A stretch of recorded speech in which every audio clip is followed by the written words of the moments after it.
A partida mais importante do ano do Palmeiras está chegando. E com ela uma movimentação absurda na semana. Movimentações de mercado e a própria partida transformam a nossa semana num misto de ansiedade e apreensão. Abel Ferreira convoca a torcida para o que ele chama de uma noite mágica no Allianz Parque. Mais do que mágica. Essa noite pode ser histórica, porque até hoje, na história do futebol brasileiro, nenhuma equipe no Brasil conseguiu reverter um placar desfavorável por 3 gols numa semifinal de Libertadores. O Palmeiras vai ter a oportunidade, mas muito mais do que isso. O Palmeiras tem a chance de colocar o nome do Verdão na história da glória eterna. Vamos por mais, hoje nós temos muita coisa legal para te falar. Desde movimentações explosivas no mercado da bola que eu particularmente não esperava, até a situação da garrafada no Cássio. Tem muita coisa bacana pra gente conversar e eu quero começar conversando sobre a partida contra a LDU. Piquerez retorna ao time, nem sei por que ele foi punido, pra falar a verdade, né? No Brasileirão ele não disputou a última partida, falando a verdade pro árbitro, né? O Wilton Pereira. Na minha opinião, a verdade. Foi punido. Pegou um jogo de gancho aí, um cartão vermelho, né? E retorna agora para a Libertadores. O Palmeiras não fez uma boa partida contra o Cruzeiro, mas é bem verdade que toda a mística que envolve esse confronto contra a LDU não tem nada a ver com o jogo contra o Cruzeiro. Foi uma outra partida, era um outro momento. Muitas vezes eu percebi até que o Palmeiras estava se poupando em campo, visando o jogo contra os equatorianos, vai pegar fogo, tá? E o Abel Ferreira, parafraseando o Cristiano Ronaldo, convocou a torcida para uma noite de apoio e incentivo mágicos no Allianz Parque. E a torcida do Palmeiras reagiu, tá? Algumas torcidas organizadas do Verdão vieram nas redes sociais solicitar que o Palmeiras abra o treino da próxima quarta-feira, que antecede o jogo, para que a torcida possa estar presente. Existe um ponto positivo e um ponto negativo, né? Muita gente diz que quando a torcida participa dos treinamentos é muito complicado se concentrar na parte tática e técnica. Mas, em contrapartida, o emocional fala mais alto. A hora que os jogadores verem a torcida lá, cara, gritando, incendiando, impulsionando o clube, tenha certeza de que isso vai ficar gravado na memória dos jogadores. Essa é uma partida emocional. Tudo que o jogador tem que saber com relação à tática e técnica, ele já sabe. Eu sou a favor da abertura dos portões para que a torcida acompanhe o treinamento, sim senhor. E eu acho que isso vai motivar e inflamar a equipe. E aí, é claro, a cabeça tem que estar no lugar, que é para não começar o jogo, como aconteceu contra o Corinthians, e os jogadores perderem a mão ali e serem expulsos no começo. Palmeiras tem tudo para virar esse cenário desfavorável, tá? E muito mais importante do que qualquer questão tática e emocional é o Palmeiras manter-se intacto, independente do resultado da partida. Situação complexa, porque a sensação que a gente tem é que tá havendo uma caça às bruxas da CBF. Tudo que os jogadores do Palmeiras fazem é punido. Tudo que os jogadores do Palmeiras falam é investigado. Enquanto a gente vê alguns rivais com situações muito mais complicadas e que não tá dando nada. Eu cito o caso do Bruno Henrique, que foi envolvido, está sendo investigado pela Polícia Federal em caso de aposta, gente. E o cara tá jogando. E aí o Piquerez fala uma abobrinha ali pro árbitro, toma um cartão vermelho e fica por isso mesmo, não há um efeito suspensivo. Pois é, a situação na partida contra o Cruzeiro foi bizarra. Palmeiras não fez uma boa partida, é bem verdade, mas o gol do Ramon Sosa, pra mim, legítimo. E houve um pênalti no Villalba. E uma coisa muito mais grave e severa que aconteceu, e é isso que eu falo, gente, tem que ter a cabeça no lugar.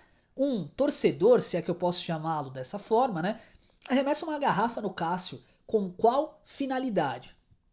A única coisa que ele conseguiu foi esfriar a partida. O Cruzeiro enrolou ali 5, 6 minutos. E o pior, gente, tudo que a gente faz quando esse tipo de coisa acontece é dar munição pra CBF, é dar munição pra arbitragem, pros antes. Não façam isso. Não é esse o caminho. O Palmeiras estava incendiando o jogo contra o Cruzeiro com um jogador a mais, tinha tudo pra fazer o gol.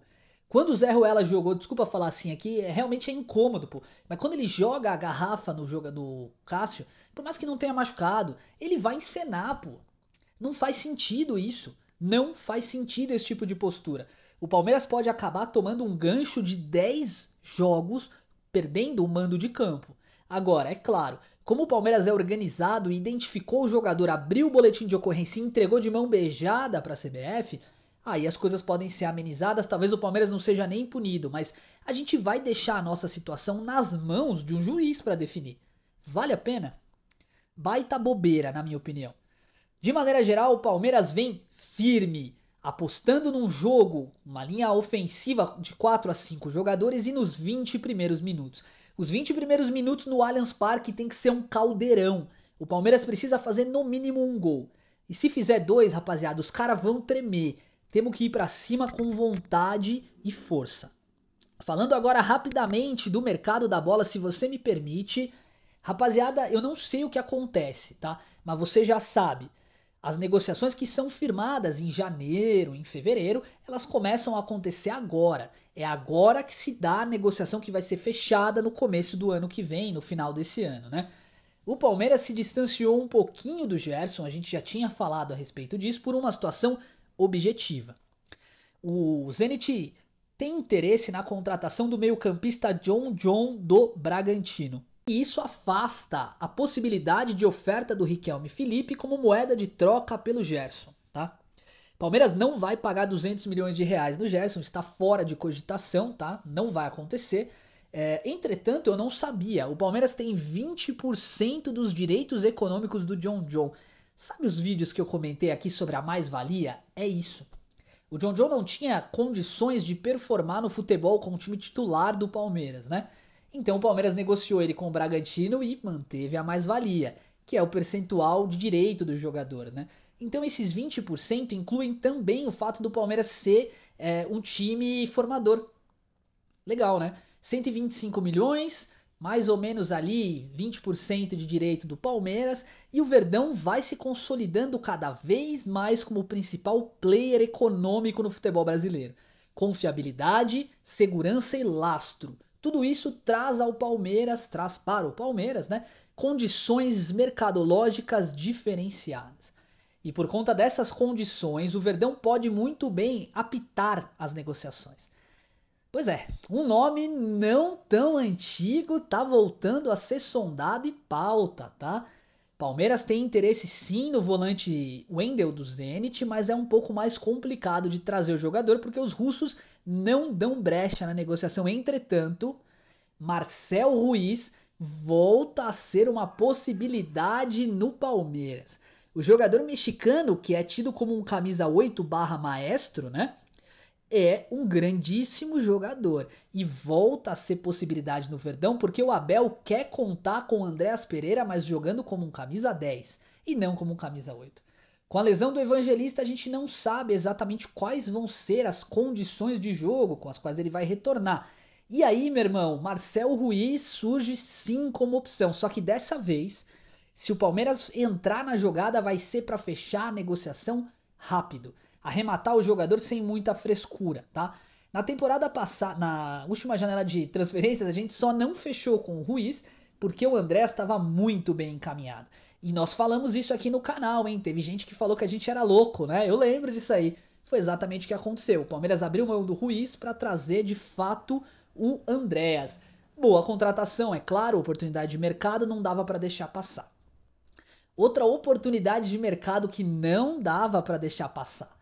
O volante Larson, que vem do Goiás, tá? Ele chegou no Goiás já no sub-20 do Palmeiras, né? Fez alguns treinos no profissional, o Abel gostou muito dele. Palmeiras está topando pagar 4 milhões de reais para ter 50% dos direitos econômicos do atleta. Menino bom de bola, diferenciado realmente, com aquela corrida, aquela finalização e aquele passe diferenciado para um volante, né? Sabe jogar de camisa 10 também. Tem condição de jogar no profissional do Palmeiras, esse sim, questão de tempo, tá?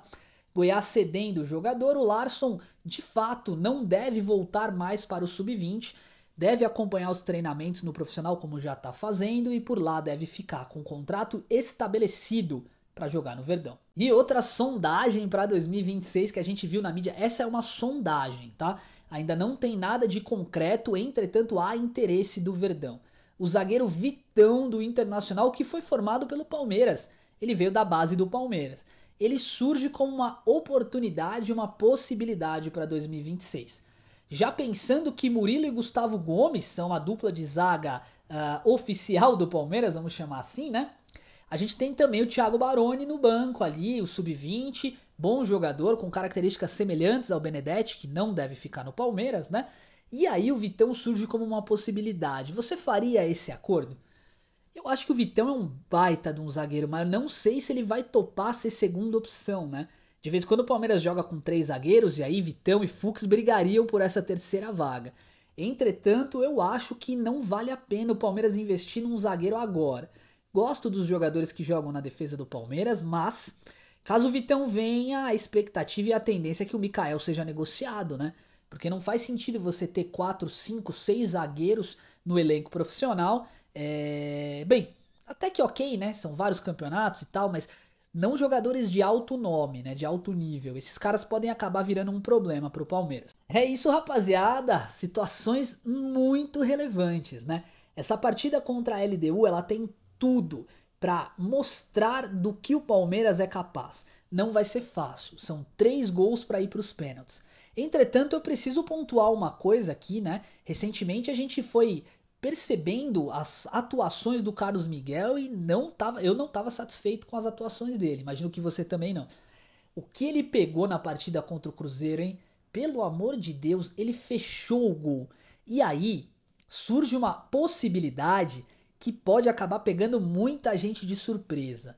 A gente sabe que o Everton é um excepcional goleiro, mas ele não é unanimidade quando o assunto é pênalti. Ele não é o melhor goleiro do Brasil para defender pênaltis. O Carlos Miguel é muito grande e no pênalti ele cresce mais ainda. Olha, eu tô te falando que tá com uma cara de que essa partida vai pros pênaltis e que o Carlos Miguel vai fechar o gol. Não sei, hein? Não sei. Torço para que o Palmeiras faça 4-0 na LDU, afaste qualquer possibilidade de classificação dos equatorianos já no tempo regulamentar e, é claro, que o Palmeiras vença com muita tranquilidade. Tem futebol para isso. Não estou desmerecendo os equatorianos, com todo o respeito e máximo respeito. Eles fizeram uma partida no Equador fantástica, tá? Entretanto, temos que pontuar que o Palmeiras também tem sua força, a gente não pode esquecer disso. Nós já viramos partidas contra times até superiores. Eu cito o São Paulo, por exemplo. 4-0, lembra na final? Eu tenho pra mim que assim, não vai ser um jogo fácil, rapaziada, de verdade. Não vai ser fácil, mas o Palmeiras tem bola pra isso. Tem bola pra poder reverter esse cenário, tá? Essa semana começou muito movimentada pro Palmeiras e eu tô muito contente de poder gravar um vídeo falando pra vocês não só de futebol, mas também de perspectiva mercadológica. Essa perspectiva mercadológica do Palmeiras, ela é muito bem sustentada e eu expliquei isso no vídeo que tá na descrição, tá? É um vídeo onde a gente fala sim do panorama financeiro do Palmeiras, teto salarial, gasto, superávit, explica bastante das finanças do Verdão. Tô deixando aqui na descrição do vídeo, tá? Depois dá uma olhada lá e assiste porque eu acho que você vai gostar. E nesse vídeo a gente está explicando como que o Palmeiras chegou nesse nível, né? Devemos muito ao Paulo Nobre, muito a Leila Pereira, mas é uma administração muito coesa. Administração essa que seduz os jogadores, né? É muito legal poder falar que a nossa base é a maior do Brasil. É muito legal poder ver isso refletindo no futebol do Palmeiras atual. Então é isso, rapaziada. Agradeço do fundo do meu coração pelo carinho de sempre. Ah, detalhe, mais de 1 milhão de visualizações, nós batemos essa meta, eu devo muito a vocês. Obrigado, tá? Obrigado mesmo. E eu agradeço do fundo do meu coração pela sua participação. Forte abraço, avante palestra.